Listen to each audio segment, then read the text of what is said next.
Welcome to my channel. আমার চ্যানেলে তোমাদের স্বাগত জানাই। তো আজকে চলে এসেছি, তোমরা যারা 2025-এ মাধ্যমিক দেবে তোমাদের ভূগোলের একটি গুরুত্বপূর্ণ অধ্যায় অর্থনৈতিক পরিবেশ। এই অর্থনৈতিক পরিবেশের একটি গুরুত্বপূর্ণ পার্ট হলো ভারতের পরিবহন ও যোগাযোগ ব্যবস্থা। এই অধ্যায় থেকে সবচেয়ে গুরুত্বপূর্ণ 2 ও 3 নম্বরের মাত্র 5টি প্রশ্ন এবং 5 নম্বরের মাত্র 2টি প্রশ্ন। যে প্রশ্নগুলো করলে সেখান থেকে কিন্তু অবশ্যই তোমরা মাধ্যমিক 2025-এ সেই সঙ্গে টেস্ট ও ফাইনাল পরীক্ষায় প্রশ্ন অবশ্যই কমন পাবে। তো কোনো কিছু কথা না বলে দেখা যাক তোমাদের এই পার্ট থেকে, অর্থাৎ ভারতের পরিবহন ও যোগাযোগ ব্যবস্থা থেকে সবচেয়ে গুরুত্বপূর্ণ 2-3 নম্বরের যে প্রশ্নগুলো পরীক্ষায় আসতে পারে। প্রথম প্রশ্ন, সোনালী চতুর্ভুজ কাকে বলে? তার সঙ্গে সঙ্গে হীরক চতুর্ভুজ কী? পরবর্তী প্রশ্ন, উত্তর দক্ষিণ করিডোর কি? এটা মাধ্যমিক 2022 সালে এসেছিল। এবং তার সঙ্গে উদাহরণস্বরূপ বন্দরের পশ্চাৎভূমির সংজ্ঞা দাও। এই প্রশ্নটা এভাবে আসতে পারে, টিকা হিসাবে পশ্চাৎভূমি। এটা মাধ্যমিক 2009, 2007 এবং 2005 সালে এসেছিল। যথেষ্ট গুরুত্বপূর্ণ কিন্তু প্রশ্নগুলো। পরবর্তী প্রশ্ন, পুনঃরপ্তানি বন্দর কাকে বলে? উদাহরণ দাও।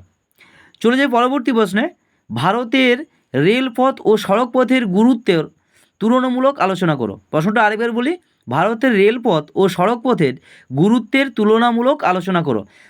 তবে কিন্তু এই প্রশ্নটা করার সময় রেলপথ ও সড়কপথের সুবিধা অসুবিধাগুলো কিন্তু অবশ্যই করে রাখবে। এটা কিন্তু দিলেও দিতে পারে। চলে যাই পরবর্তী প্রশ্নে, আধুনিক যোগাযোগ ব্যবস্থা বলতে কী বোঝো? যেটা মাধ্যমিক 2018 সালে এসেছিল। এবং তার সঙ্গে সঙ্গে পরিবহন ও যোগাযোগ ব্যবস্থার পার্থক্য লেখো। এইগুলো তোমাদের এই অধ্যায় থেকে আসা সবচেয়ে গুরুত্বপূর্ণ 2 ও 3 নম্বরের প্রশ্নগুলো। এবারে চলে আসি 5 নম্বরের প্রশ্নগুলো।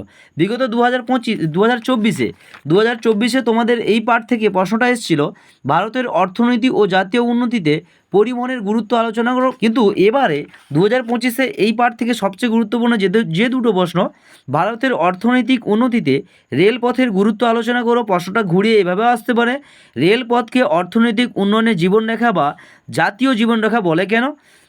প্রথম প্রশ্ন। এবং দ্বিতীয় প্রশ্ন, কোনো দেশের অর্থনীতিতে জলপথের গুরুত্ব আলোচনা করো।